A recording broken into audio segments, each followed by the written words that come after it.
Hello everyone, welcome to my channel Snigdha's videos. আজকে আমি তোমাদের সাথে শেয়ার করব কাঁকড়ার ঝাল রেসিপি। তো মা এখানে প্রথমে কাঁকড়াটাকে ভালো করে ধুয়ে ওর মধ্যে নুন হলুদ মাখিয়ে নিয়েছে। তারপরে তেল দিয়ে দিয়েছে মা কড়াইয়ের মধ্যে। ওর মধ্যে মা এখানে দিয়ে দিচ্ছে কাঁকড়াগুলোকে ভাজার জন্য।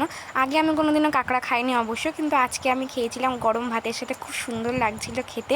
এবার দেখো এখানে মা কাঁকড়াগুলোকে ভালো করে ভেজে একটা পাত্রে তুলে নিয়েছি। এবার মা ওই তেলের মধ্যেই কালো জিরে ফোড়ন দিয়ে দিয়েছে। ওর মধ্যে মা টমেটম দিয়ে দিয়েছে, স্বাদ মতন নুন দিয়ে একটু নাড়াচাড়া করে আদা রসুন পেঁয়াজ আর কাঁচা লঙ্কার পেস্ট দিয়ে ওটাকে নাড়াচাড়া করে হলুদ লঙ্কার গুঁড়ো মা ওখানে দিয়ে দিয়েছে। যে যতটা ঝাল খাবে সেই বুঝে লঙ্কার গুঁড়ো দিতে হবে।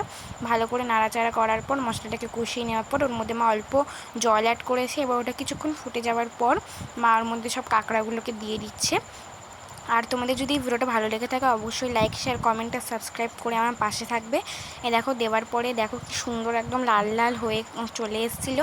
এবার কি সুন্দর কালারটা হয়েছে, গরম ভাতের সাথে কিন্তু খুব সুন্দর লাগছিলো খেতে। আমি প্রথমবার খেয়েছিলাম, আমার খুব ভালো লেগেছিলো। আর এখানে মা নামিয়ে নিয়েছে, কীরকম হয়েছে অবশ্যই বলবে। টাটা।